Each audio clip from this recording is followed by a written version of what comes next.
B'siyata d'shmaya, we're going to learn sukkah Daf Mem Tes. We're going to start 3 lines from the bottom of Daf Mem Ches Omid Beis. Says the Gemara, Marovi shel mayim chulu, and the Gemara here is taking us back to the Mishnah. That the Mishnah told us that they would tell the person, the kohen who was pouring the water with the nisuch hamayim, is pouring the water during the Yom Tov of Sukkot, whilst they were offering up the korban tomid shel shachar, they would say to him, Hag beyodcha, lift up your hand so that we can see that you're pouring the water into the bowls positioned there on top of the corner of the mizbeach, and not that you're just pouring it out on your feet and not in the right place. There was this tzeduki that once poured the water onto his feet, and the entire nation stoned him with their esrogim. That's what it says in the Mishnah. The Gemara is taking us back there and saying, and is now going to elaborate on that. Tanu Rabbanon. There was once an incident with a tzeduki who was one of the kofrim, the heretics. They didn't believe in Torah Shebal Peh. They just said whatever it doesn't say explicitly in the Chumash doesn't exist, and since Nisuch HaMayim is not explicitly written in the Chumash, they undermined it. So he was a kohen, he had to do his job. He went up on the Mizbeach with the water, and he just poured it onto his feet. And the entire nation stoned him with their esrogim. That day, the Keren HaMizbeach, the corner, what we call the corner, it's a horn type corner protruding on the 4 corners at the top of the Mizbeach. It was nivgamo, it became damaged, it became dented, and Rashi adds in here from the stones, even though in the Bryce it mentions they stoned him with esrogim, but Rashi says, alidei avonim shezorku boy, they obviously thrown some stones at him, and the Mizbeach got dented. Veiviu bul shel melach, they brought a fistful of salt, v'sasmu, and they covered up the hole, the dent in the Mizbeach. But the Bryce is making it clear. That doesn't mean that because they just covered over the hole with some salt, that the Mizbeach was rendered fit for the avodah. No. They just did that because it was disrespectful for the Mizbeach to appear as if it had a dent, and it really did have a dent. So the truth is that the Mizbeach was posel, and it had to be properly repaired and the stone replaced, but in the meantime it looked whole. And from where do we see that all the while that it's got a dent and it hasn't been repaired appropriately, that the avodah is posel? Shekol Mizbeach she'ein loy, any Mizbeach which doesn't have loy kevesh, it doesn't have the ramp, or loy keren, or one of the corners are missing. That means one of the protruding corners are missing. V'lo yasoid, or the base is missing.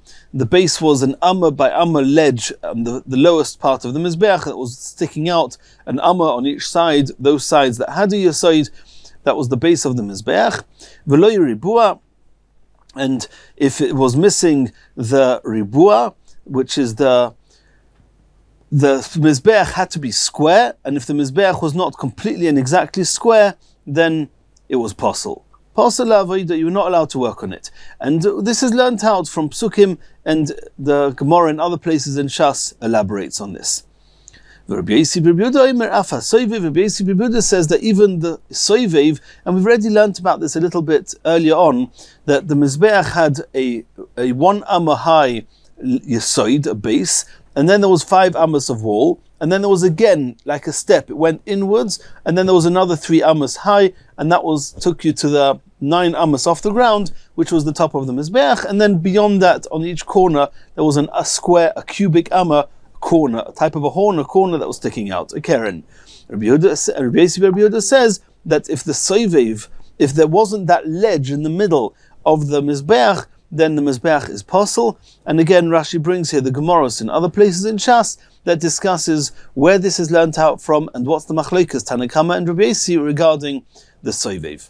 Continues the Gemara, Omar Rabba Bar Chana Omar Rabbi Yochanan. It was said in the name of Rabbi Yochanan, and now we're going to discuss a little bit the shisin which is where the wine all year round and the water over Sukkot was poured into. We're going to learn these sugyas according to Rashi, Mirat Hashem, and Rashi, as we've already seen, that were two bowls on the corner of Dorim and Ma'ariv of the Mizbeach. At the top there were two holes there, and there were two bowls there, and those bowls had the mouth and opening of the bowls at the top, which is where the wine and water was poured into, and then there was a spout at the bottom of the pot, at the bottom of these bowls, a spout that came out and poured the wine or water onto the side or onto the top of the Mizbeach. From there it flowed into a hole at the top of the Mizbeach that went right down into a cavity under the Mizbeach called the Shisin.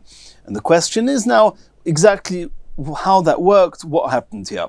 Did the Shisin, that means this area which received the wine and the water deep down, was that a type of a basin, a type of a container that was contained and held its contents? Or did it go right down to the Tahoim, possibly translated as the abyss, but right down to the depths where anything that went down there was never to be retrieved? So Rabbi Yochanan is saying that the Shisin Misheshis Mei Bereshis Nivru. Hashem created them. The first week of creation was this receptacle, or whatever it was going to be, this cavity to hold the wine and to receive the wine and the water, and the hole, or whatever it was leading right down. All that was created during the 6 days of creation. Shenemer, as it says in a pasuk in Shir Hashirim. The pasuk goes, Mayofu pa'amayich bana'olim bas nodiv. We're going to learn more about that part of the pasuk later. Chamukei yerichayich, which is your concealed, the yerchaim, the flanks. It's like a person's flanks.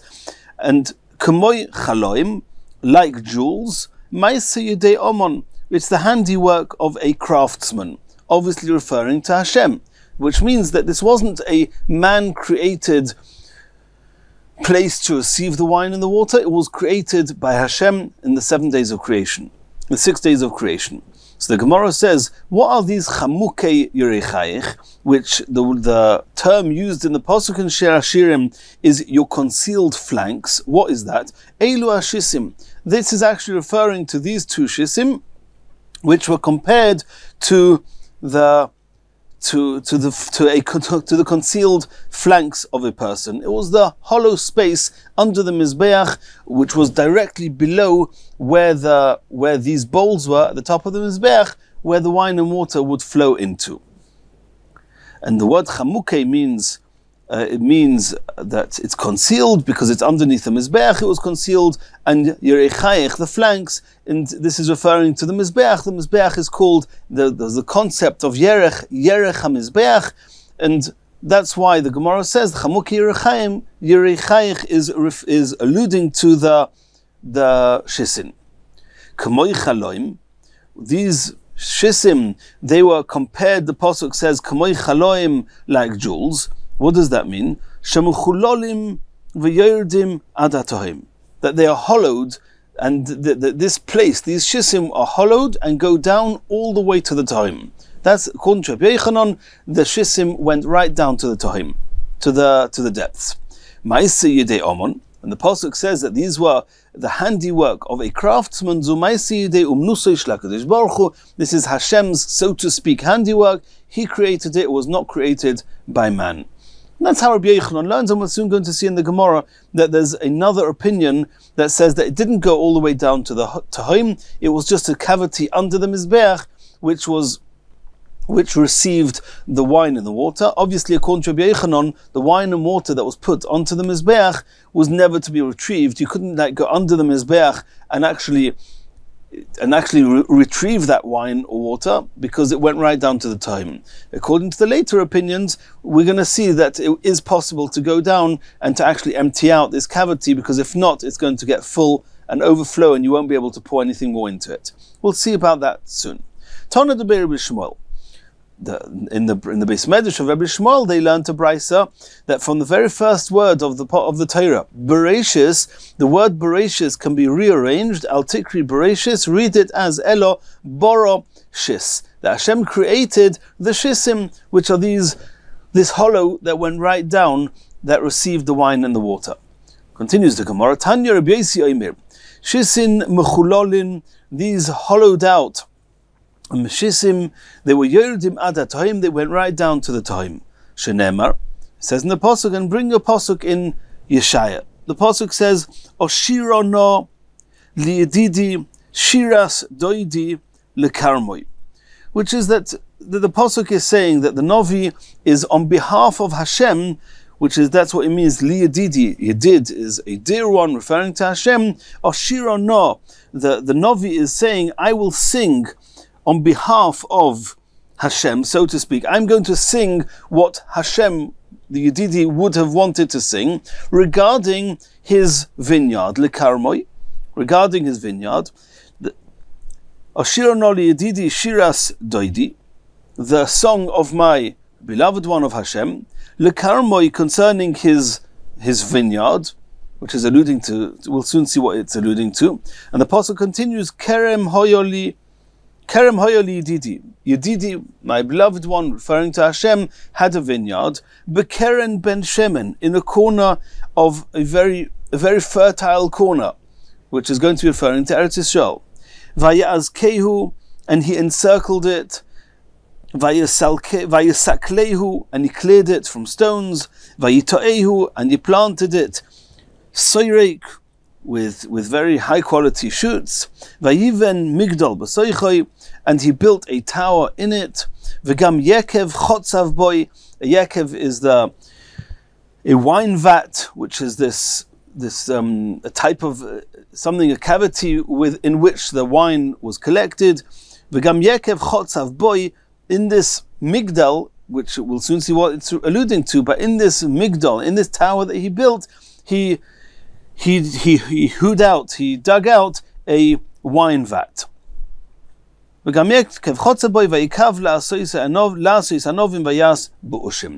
pasuk in Yeshaya. And now the Gemara is going to explain, this is obviously referring to Hashem, that Hashem, he was on behalf of Hashem, he was saying as follows. What was Hashem doing? And he was doing this in Eretz Yisrael, because Eretz Yisrael was the Keren ben Shemen, was this very fertile corner of the world. And what was he doing there? Vayitaehu, he was planting.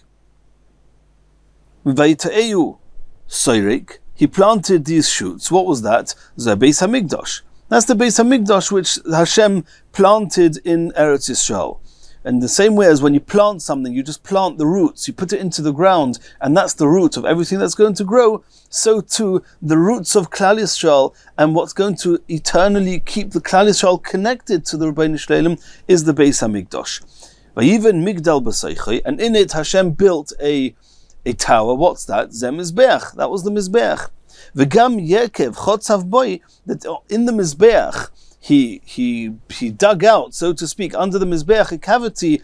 He dug out something which is compared to a pit and compared to a wine vat. Elu hashisin, these are the shisim that Hashem dug out under the Mizbeach.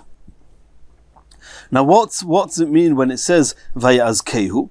When Hashem gave Klal Yisrael, Karmoi the vineyard, Klal Yisrael are the Kerem, and Hashem gave to Klal Yisrael in Eretz Yisrael, which is the Keren ben Shemen, Vayazkehu, and he encircled it. Rashi says he built cities that were walled and protected cities in Eretz Yisrael.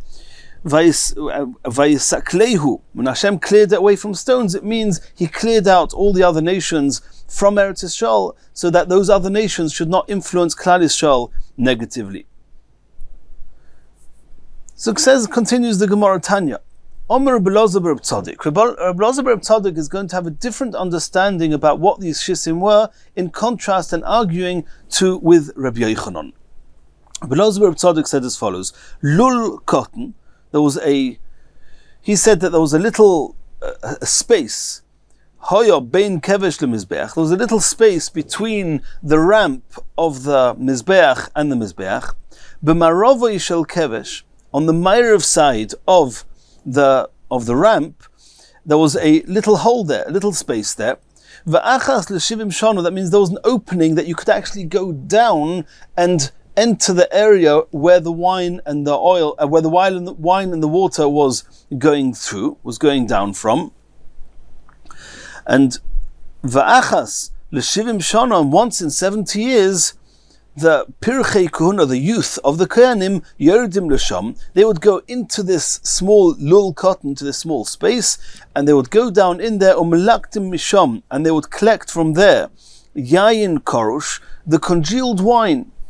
It was like congealed, and it was similar to a cake of pressed figs. And that's what the wine was there, congealed. They would go down there, remove the congealed wine that was put down, that had been poured there over the whole year. A lot of wine had been poured there.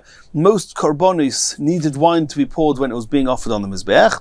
And they would take, the kohanim would take this wine, the congealed wine, was seirfenoise b'kedusha, and they would burn it inside the azara, not outside the azara.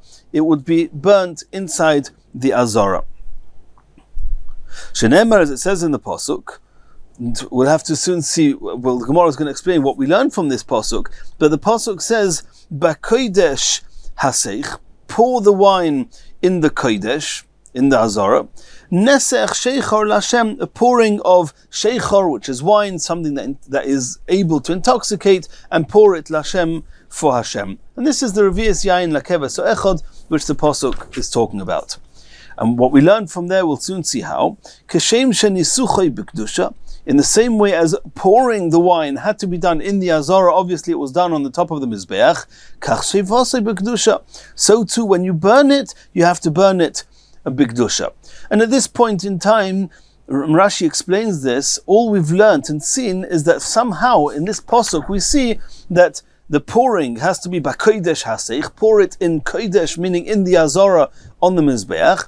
And therefore we're going to soon see how, but you learn that also you have to burn it, if and when you burn it in the azara. But we don't have a pasuk to tell us that there's actually a mitzvah or a chiyuv to go down there and remove the congealed wine, because it would go without saying. It would almost be logical. You have to go down there and empty out this cavity, because if not, it's going to just get full. So that's logic. We need a pasuk to say that when you remove the congealed wine, what do you do with it? You burn it in the azara. That's how Rashi explains this here. So the Gemara says, "My mashma." This was Rish Lakish. No, we're not up to Rish Lakish yet. Sorry. So my mashma. Where do you see in this pasuk that you have to burn it b'kedusha? Omer Ravina says that Asya kodesh kodesh. You learn it from Gzeir Shava. Then in this pasuk it says b'kodesh haseich, that you should pour it in the kodesh. And there's another pasuk, Chsiv Hasam, and it says regarding noisar, the parts of the korbanos that are left out beyond the time within which they have to be eaten. And it says in the pasuk that you have to v'sorafto es hanoisar ba'esh lo ye'ochil ki kodeshu. You have to burn the noisar, and ki kodeshu is called kodesh. So we learn kodesh. So in the same way as kodesh by noisar has to be burnt, and where is noisar burnt? At least kochim is burnt inside the azara. So too the wine, when it's burnt, the wine has to be burnt. Where does it be burnt? It has to be burnt in the azara. Continues the Gemara. So now we've seen two opinions. We saw one opinion that Rabbi Yochanan says that the shisin went right down to the Tahim.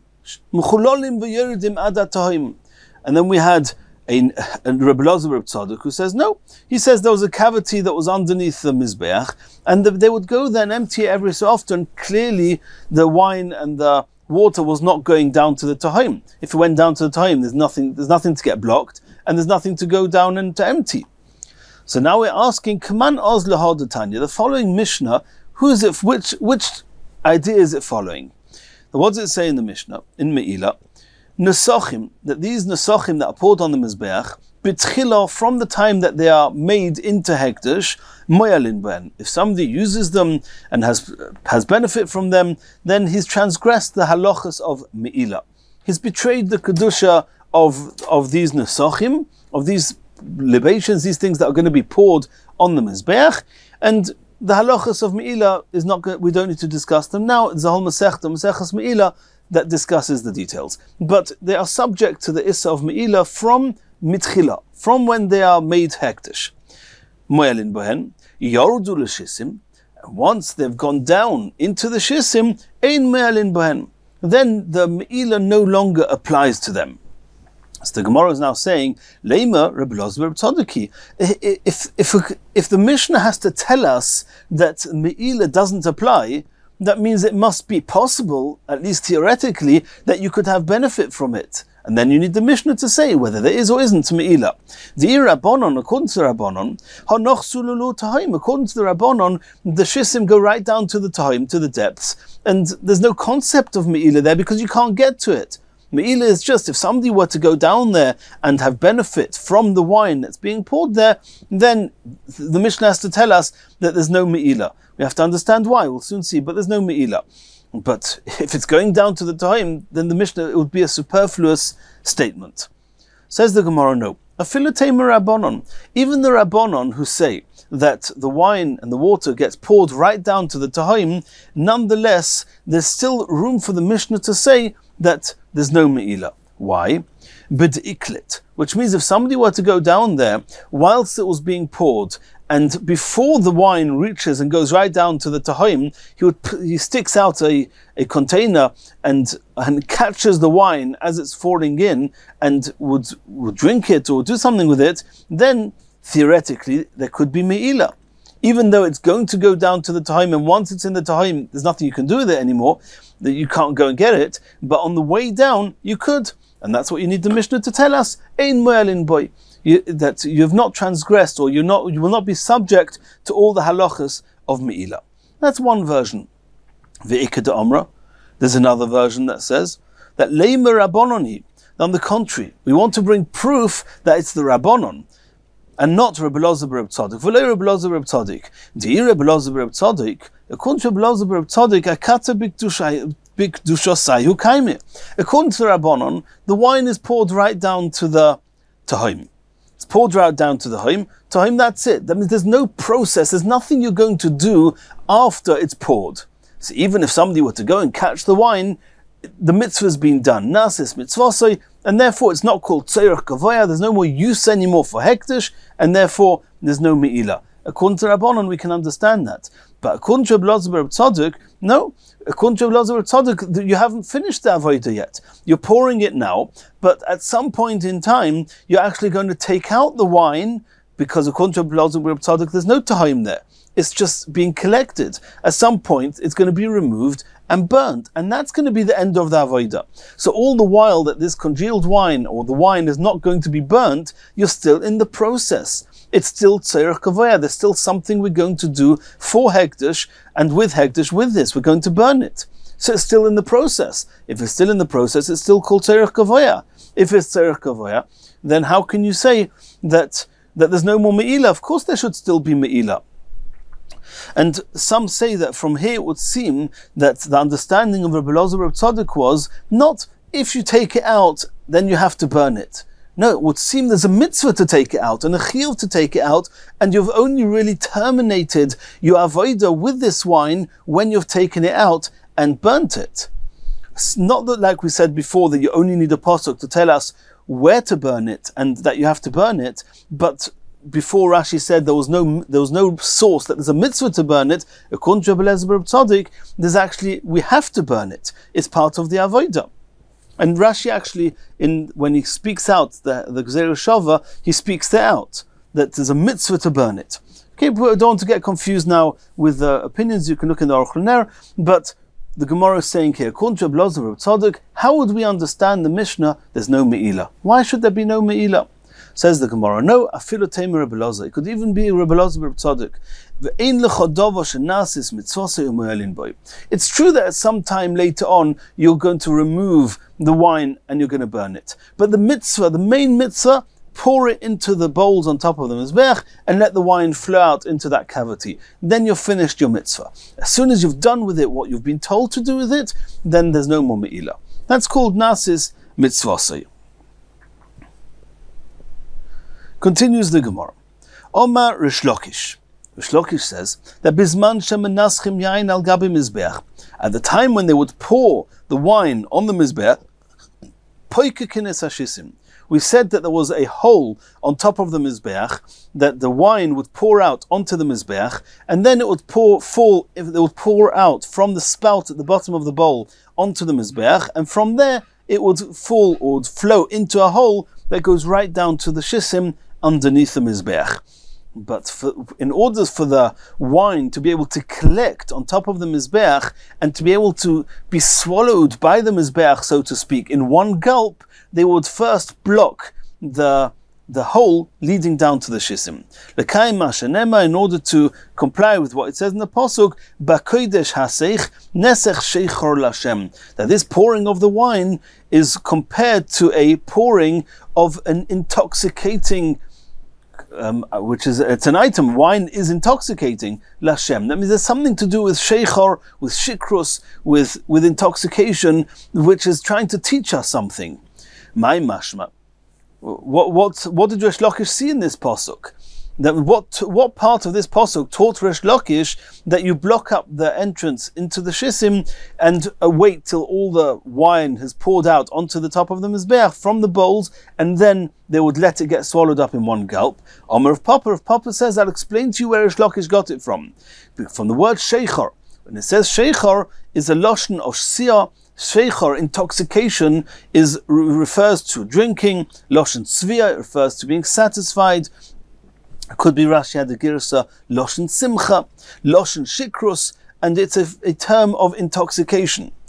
And Rav Papa understood that Resh Lakish would learn from here that in order to get intoxicated, in order to have the benefits of the wine, all these benefits we mentioned, to have the benefits of the wine, then it's got to be gulped down in a single gulp and not in small sips.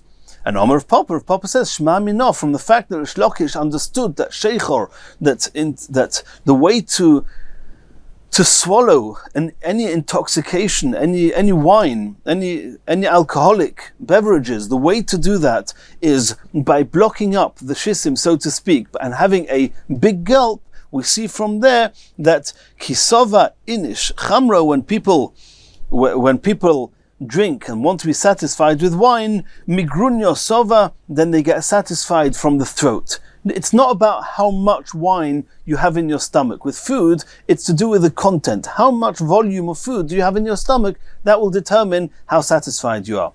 But when it comes to drinking the wine, no. It depends on how you drank it. If you drink it in a single gulp, then you have all the benefits from the wine. And if not, then less.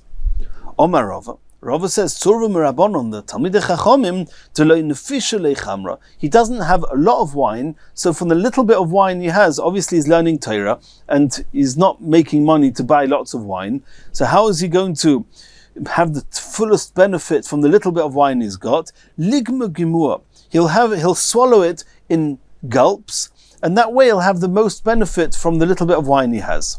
Rava, Akasa de Birchasa, Igma Gimua. Rava, when he would drink a kois shel bracha, a cup of wine that he would make a bracha on, then he would swallow it in a single gulp, or in gulps. He wouldn't just sip it.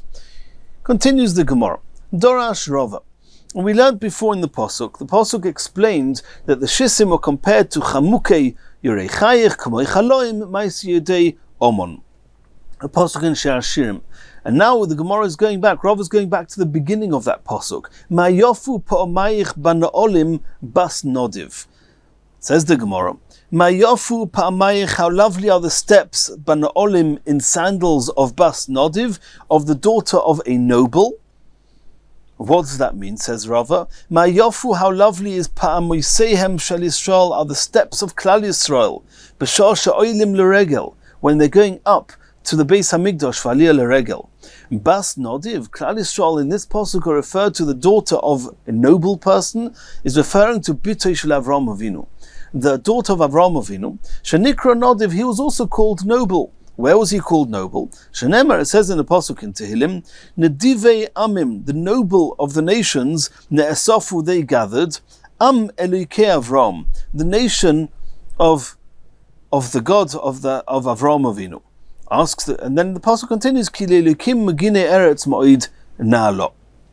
So the Gemara asks, Elukei Avram, v'lo Elukei Yitzchok v'Yaakov. What does it mean that it's a nation Elukei Avram? It's not more Elukei Avram than it's Elukei Yitzchok or Yaakov.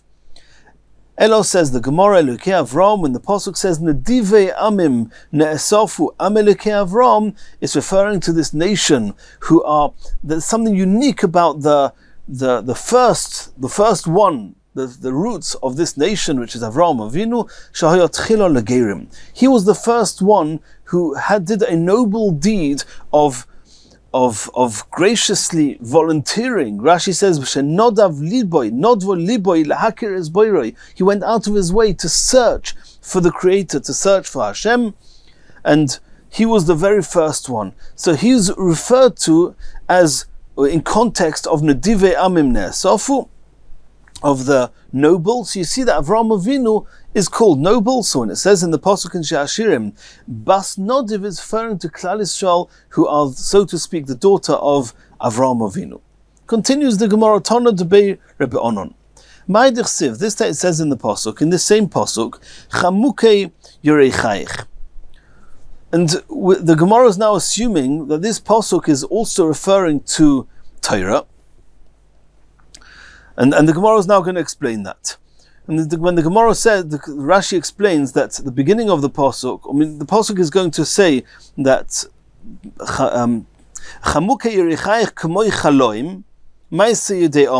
so these chaloim, these jewels, so to speak, are the luchos, the two luchos that we got at Sinai, which they were made of avonim tovis, of precious stones. And what is the chamukei yerechayich? Chamukei yerechayich are the flanks, which are, we saw before already, the flanks are concealed there, they're hidden. So the Gemara is now saying that Lomo nimshal divrei Torah. Why are divrei Torah compared to a yerech, to the flanks? So the Gemara says, to teach you that ma yerech b'seiser, in the same way as flanks are typically not revealed, they're concealed. After divrei Torah, so too, when it comes to learning Torah, then, and for the honor of Torah, it should be taught and learned b'seiser, in modest. It should be learned modestly. In b'tznius, it shouldn't be out in the public. And Rashi brings, you shouldn't go to the tallest place of the town and teach Torah there, and you shouldn't go into the marketplace and just start giving a share there. It should be done with humility and concealed, similar to the Yorei Chaim. And the Gemara in other places in Shas explain why, because when one does it in a public place, it's more easier to get disturbed, and other reasons. This is what Rabbi Loza says. Ma'idich Siv, it says in the Pasuk. The Pasuk says in Micha, Higid lecha Odom ma toiv, that a person is going to tell you ma toiv, what is good. Umo Hashem doirish mimcha, and what does Hashem require from you? Ki'im asois mishpat, but to do justice, va'avas chesed, and to love kindness, v'atznei aleches im elikecha, and to go discreetly with Hashem. So the Gemara explains, what's asois mishpat? What does it mean to do justice? Ze'adin, that's to make sure that you have a law system. Va'avas chesed, what does it mean, the love of kindness? Zug milas chasodim, and this is to perform kind deeds to people. V'atznei aleches im elikecha, and to go discreetly with Hashem. What does that mean? That when you're helping to take care of a deceased person, a levaya, or to a chuppah, to go to chasna, a chuppah, the achnosas kala lechuppah, and that should be done with modesty, with vatznei aleches. It means you're going to make a big suda, you're going to make a big chasna, make a chasna with modesty.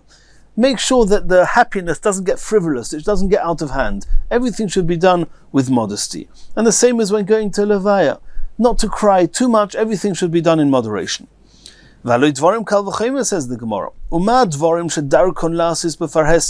if things which naturally are done in public, for example a levaya, for example a chuppah, Omra Torah, nonetheless the Torah said, Vatznei aleches, you should do it with discreetly. That means whatever you're contributing, you don't need to tell everybody. Not everyone has to know. Just do it, as we said, do it discreetly.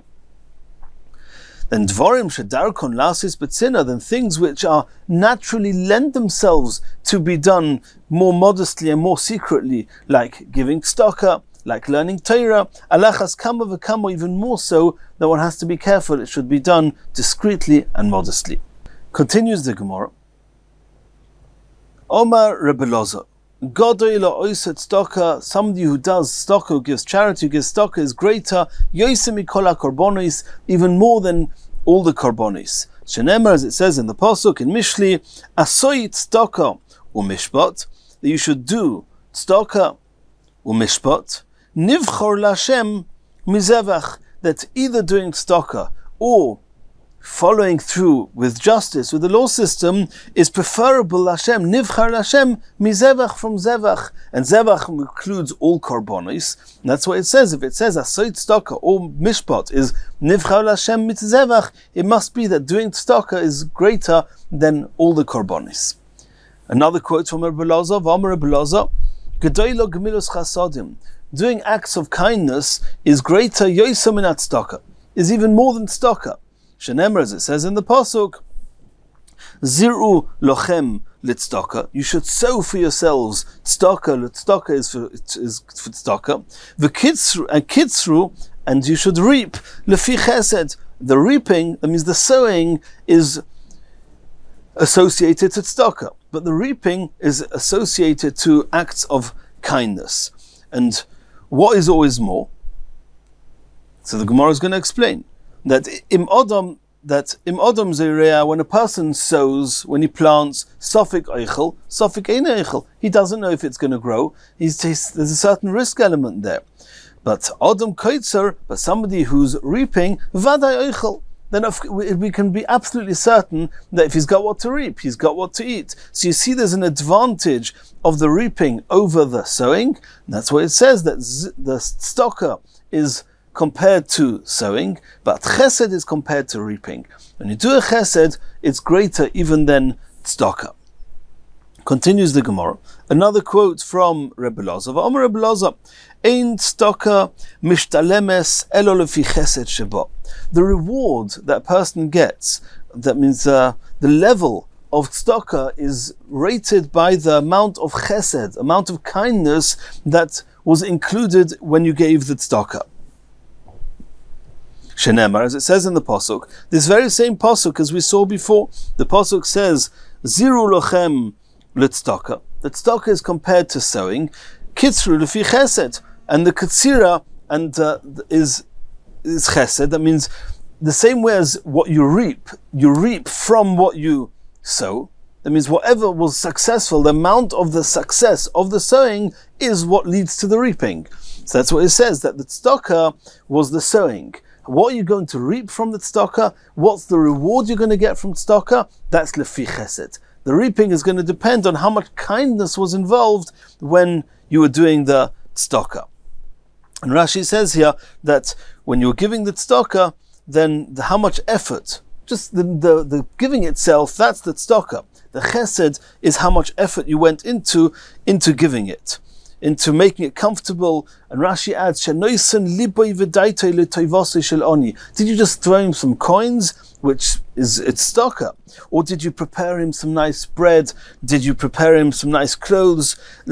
How did you give him his needs? Did you go out of your way to it should be the best for the toiva, for the goodness of the oni? That's the chesed of the tzedakah, and that's what you're going to get your main reward for. Continues the Gemara.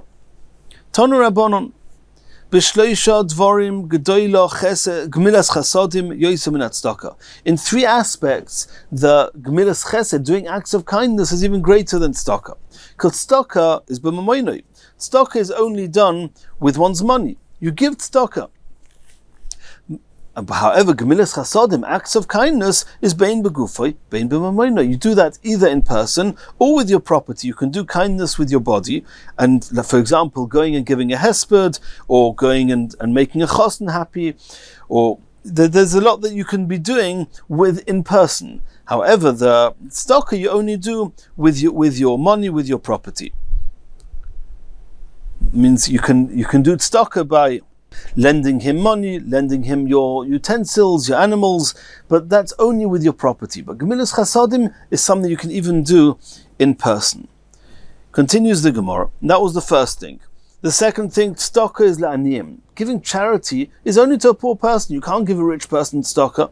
Gemilas Chasadim, however, acts of kindness, bein la'aniyim, bein la'ashirim. That's even a rich person, you sometimes have to do acts of kindness with him. The third thing, that tzedakah is l'chaim. Tzedakah can only be given to a live person. Can't give charity to a dead person. Gemilas Chasadim, however, acts of kindness, bein l'chaim, bein l'mesim. Even for somebody who's not alive anymore, there's acts of kindness you can do, whether it's the hesped, whether it's the levaya, whether it's the kvura, the burial, whatever it's going to be, there's what to be done as a chesed for the dead person. Continues the Gemara. V'omer Rebbe Loza, kara oiseh tzedakah u'mishpat. Anyone that gives tzedakah and he does it with mishpat, he does it in the right way, it's as if he's filled the whole world with chesed. Shenemar, as it says in the pasuk, oihev tzedakah u'mishpat. If you love tzedakah and you give it out in a way that is right, then chesed Hashem mol ha'oretz, then Hashem's kindness fills the whole land. Shem or Toima, are you going to think, you're going to entertain the idea that kol ha'bo likfa it's koifetz, anyone who wants to jump into giving tzedakah is going to be successful in giving tzedakah in a mishpat, in the right way, to the right person, to a poor person who needs it and deserves it? Talmud Leima, don't take that for granted. No, the pasuk says, "My yokor chazdecha elikim," that chesed is very precious and it's not easy to come by, and you need a certain amount of siyata dishmaya to be able to do chesed to the right people, to good people, to people who deserve it. And that's what it says, my yokor. Rashi explains, what does it mean that the chesed is so precious? So Rashi says that you have to give your heart, loses leiv, v'litrayach, and to put effort into it, v'lirdoi facharei, to run after the chesed. Lefi she'eina matzuya tomid liskris bolam hugonim. It's not so common, it's not all over the place that you can just do this chesed and it's going to land up in the right place. Tzedakah or chesed, that you have to really put effort into it in order that the tzedakah and the chesed should bear the fruits that you want it to. Continues the Gemara. Yochel af yirei shemayim kein. Are you going to think that even somebody who's got yirei shemayim, he also has to toil so hard to make sure that his chesed should hit target, it should be done right? Says the Gemara, no, Talmud Loimar, that the pasuk says in Tehillim, v'chesed Hashem me'oilom v'ad oilom al yoreov, which means that the yoreov, the people who have fear of Hashem, for those people, their chasodim will be good chasodim and will be done to the right people in the right way. Continues the Gemara of Omer Rebbe Loza. Ma'idich this day says in a pasuk in Mishli, Piha pascha, she opens her mouth b'chochma with wisdom. V'teiras chesed, and Torah of kindness, al-lashono, is on her tongue. That's the pasuk in Mishli. Asks the Gemara, what does it mean, Torah's chesed? The Torah of kindness? V'chi Torah shel chesed, v'yesh Torah she'eina shel chesed? Are there two Torahs, one of kindness and one not of kindness? Elo, says the Gemara, Torah lishma. If you're learning Torah for the sake of the Torah, Zui Torah shel chesed, then you're doing Torah, it's like doing a chesed, where you do it because you appreciate and you love the person you're doing it for. So if you're learning Torah because Torah so desperately needs us to learn it, that's called Torah lishma. For her sake, for the sake of Torah, that's Torah's chesed. Shaloi lishma. But if you're learning Torah not for the sake of Torah, you have other ulterior motives, Zui Torah she'eino shel chesed. That's Torah which is not so much done with chesed. Ikeda Omra, others say, Torah lelamda, if you're learning Torah with the intent of teaching Torah, Zui Torah shel chesed, that's a Torah of kindness. Shaloi lelamda, but if you're not intending to teach it, Zui Torah she'eino shel chesed, then that is the Torah which is not considered Torah of chesed. Continues the Gemara, Kamaseu b'chol v'chulu. So this takes us to the last part of the Mishnah on Daf Memches Amud Beis that says that they would do the Nisuch HaMayim also on Shabbos, not only during the week. The one difference was that during the week they would be able to fetch the water every day and put it on the Mizbeach. On Shabbos you couldn't bring the water from the Shiloach to Yerushalayim or to the Beis Hamikdash. So they would actually bring it to the Beis Hamikdash before Shabbos, but they would bring it in kelim that were not hekdesh. B'chovis shel zav she'ena mukudeshes, and then they would leave it till the next morning. You have to make sure it's covered. If it's megula, we saw in the Mishnah, it's a problem. Make sure it's covered, that no snake could put any poison in it. And as we discussed partially in the Mishnah, we're going to discuss it a bit more in a couple of moments. But you would bring it to the Beis Hamikdash, and only on Shabbos morning, before pouring it, they would put it into a utensil that was hekdesh, and then they would pour it onto the mizbeach. Says the Gemara, asks the Gemara, why do you have to fetch the water on Erev Shabbos in utensils which are not klei shoris, that are not hekdesh kelim? Naisa b'mukudeshes. Why don't you bring it with hekdesh kelim? And at this point, the Gemara assumes that the only time, because what did we say? What was the problem? The problem was that if you're going to put the water into kelim, which is a kli shoris, then the water becomes hekdesh. Once the water becomes hekdesh, the rule is that overnight it becomes posel. It's called lina. Posel belina, and then you can't use the water for the mizbeach. So at this point, the Gemara assumes that we have reason to believe that even were you to bring the water in hekdesh kelim, it would not become hekdesh. And if it doesn't become hekdesh, there's no problem of lina. Why do we assume that it's not going to become hekdesh? So the Gemara assumes that klei shoros only makes its contents hekdesh if it's roi, if the contents are fit for the klei shoros. What does that mean? Number one, that you have intentions for the klei shoros to make the water into hekdesh, to make its contents hekdesh. And number two, it's got to be that the content is exactly as much as you need for the avodah that you're about to do. And if you bring in a klei shoros more content than you actually need for the avodah, as we saw, how much do they need here? We saw it was a machlekes before, whether it's one loig or 3 lugin, that we saw was a machlekes earlier on, but you only need a certain amount. So the Gemara here assumes that since they brought in this jug more than the minimum amount that they need, if so, then you're bringing in too much. So the volume and the measure of water that you're bringing in is more than you need. So if it's not the right measure, then the kli shoros will not make it hekdesh. And if the kli shoros won't make it hekdesh, there's no issue of lina. So why do you have to use a kli that's not a kli shoros? That was the question of the Gemara. Answers the Gemara, Omar Zeiri.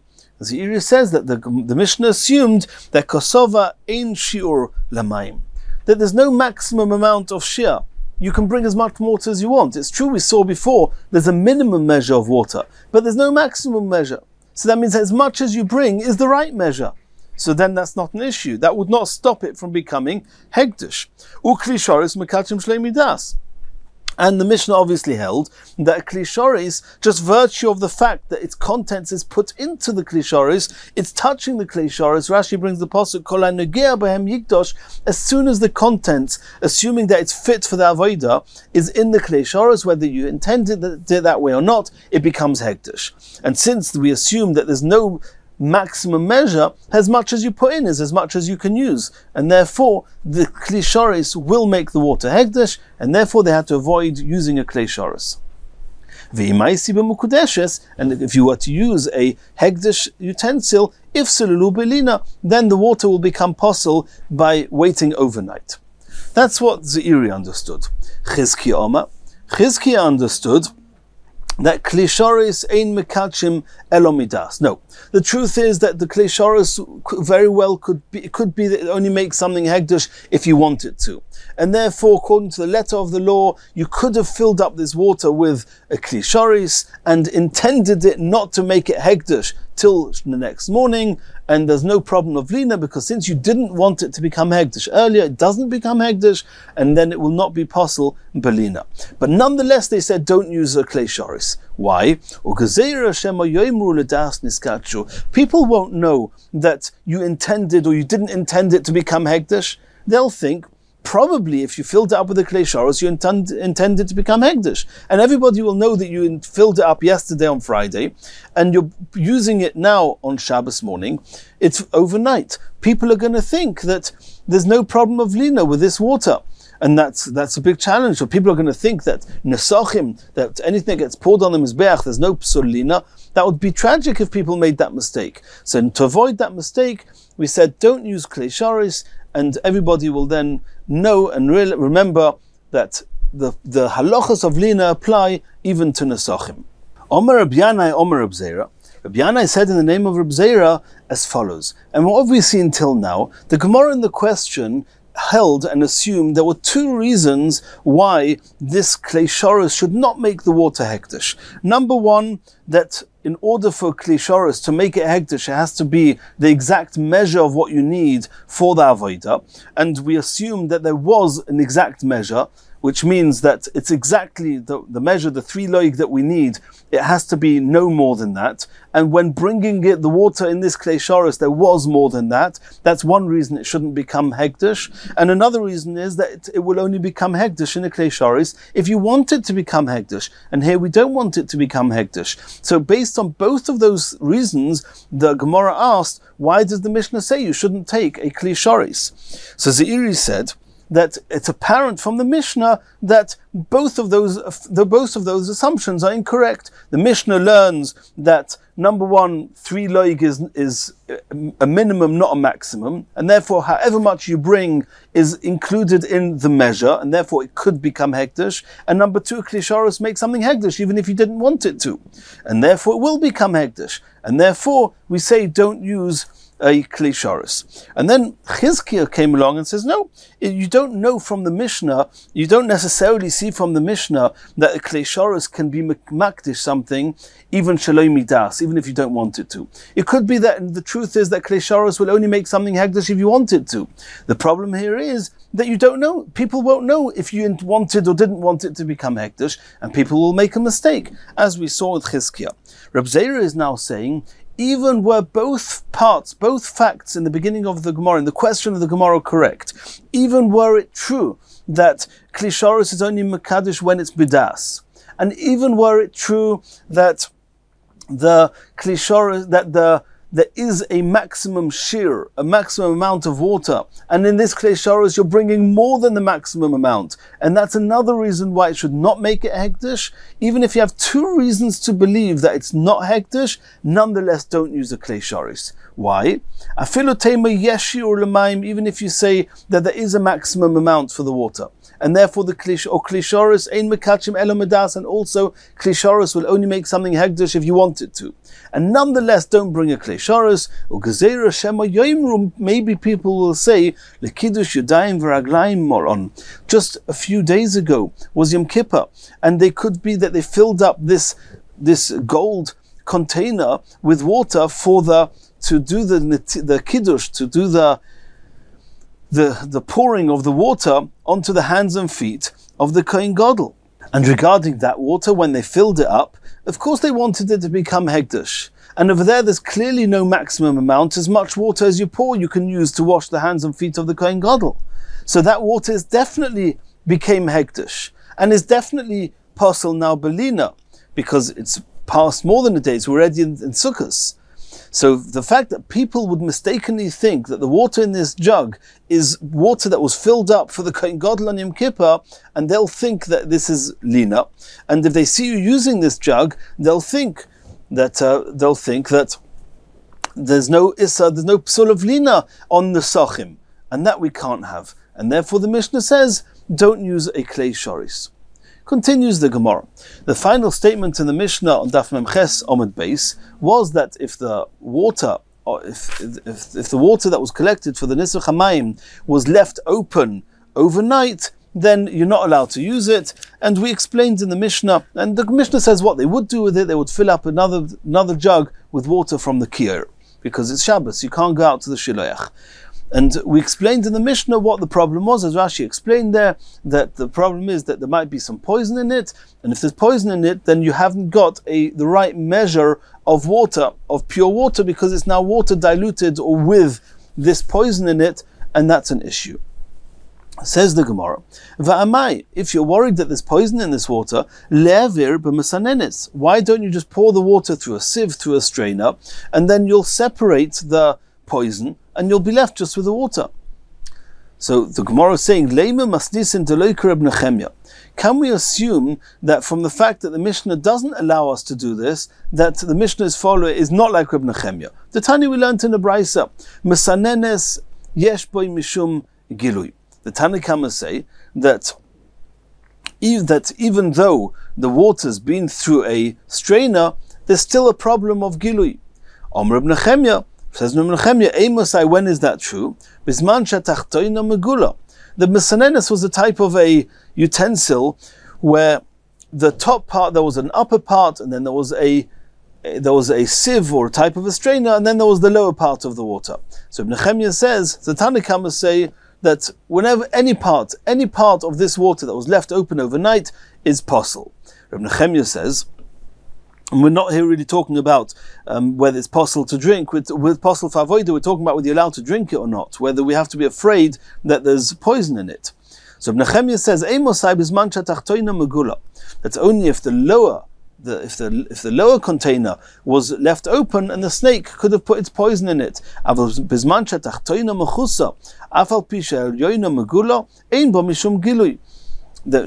if the upper one was left open and the lower container was, or the lower level of the water was closed, then ein bo mishum gilui, you're allowed to drink it. Mipnei she'eres nochosh, because the venom, the poison of the snake is similar to a sponge. Shetzof v'oimed b'mkoimoi, it floats and stands in its place. And since the lower part of the water or the wine was left uncovered, if the lower part was left uncovered, it doesn't help that there was a filter of some sort, a strainer in between the top level and the bottom level, because the snake could have put his poison into the bottom level. But if the bottom level was covered and there was a strainer between the top level and the bottom level, the poison cannot go through the strainer and it just stays on the upper level, then you're allowed to drink the wine or water from the lower level. So the Gemara now says that so what we're saying here, so we see here there's a machlokes tanoim whether a strainer helps for the poison. Now, according to Tanakhama, the Tanakhama says that mesanenes yesh bo mishum gilui. Tanakhama say it doesn't help. The poison can go straight through the strainer. Reb Nechemya says no. Reb Nechemya says that it cannot go through. So our Mishnah that says that we're afraid that the snake put some poison into the wine and there's an issue with it, and we obviously can't use the strainer, otherwise the Mishnah would have said just sieve it, just strain it. So it would seem the Gemara is asking on suggesting it's not like Reb Nechemya. Answers the Gemara, no. Eimer de Omer Reb Nechemya lehedyot. Reb Nechemya was talking about just a simple person, a private person, to drink the wine. Are we afraid that it's poisoned or not? Reb Nechemya says that it's okay. You can, as long if you can sieve it, and the poison will not penetrate through the sieve, through the strainer, and you can drink it. Aval gavoya, but for hegdish, mi Omar, who says that in that case Reb Nechemya would say it's okay? Velesle Reb Nechemya. Does Reb Nechemya not hold of what it says in the following pasuk, a pasuk in Malachi where the pasuk says, "Hakriveu no lepechosecha, hayirtzecha or hayisa ponecha omar Shem tzvakis," which means, would you present such a type of offering to a lepechosecha, which is to a governor? Hayirtzecha, will he be happy, and will he be pleased with such a type of a gift? Or is he going to show favor on Hashem tzvakis? And we learn from this pasuk, because the pasuk is talking about offering up an animal that's sick. The pasuk says, "V'chitagishon iver lizboyach ein ra v'chitasigu piseach v'choyle ein ra." Do you think there's nothing wrong with offering up on the mizbeach an animal that's inappropriate, an animal that's sick? And even if it's kosher, but is it appropriate? And then the pasuk says, would you give this to a governor, to a prestigious person? You think he's going to find favor? You're going to find favor in his eyes if that's what you do? So here also, it's true that technically, according to Rabbi Yitzchok, you could sieve the poison out of this water. But is it appropriate to pour this water onto the mizbeach as a korban? It's inappropriate. It's repulsive. And therefore, even Rabbi Yirmiyah would agree not to use it. And Tosfos before Daf Memches Amud Beis says that Rashi and the Mishnah explained that the reason you can't use this water is because there's an issue with the amount of water you've got and that it's not 100% diluted. All that is only according to the opinion that it's not in the maskona. At the beginning, when the Gemara thought here that it's all to do with, is the poison in there still, is the poison not in there, we can understand there's an issue with it, according to the Tanna Kama, that you can't sieve it. If you can't sieve it, you've got a problem that there's water and with poison diluted inside it. But once we see in the Maskana that the reason you can't use it is because it's inappropriate, not because the venom, because the poison is still there, in which case the explanation that Rashi gives would not be necessary, and the real reason that you have to not use this water and replace it with water from the kir is because of this pasuk of Hakriveu no lepechosecha.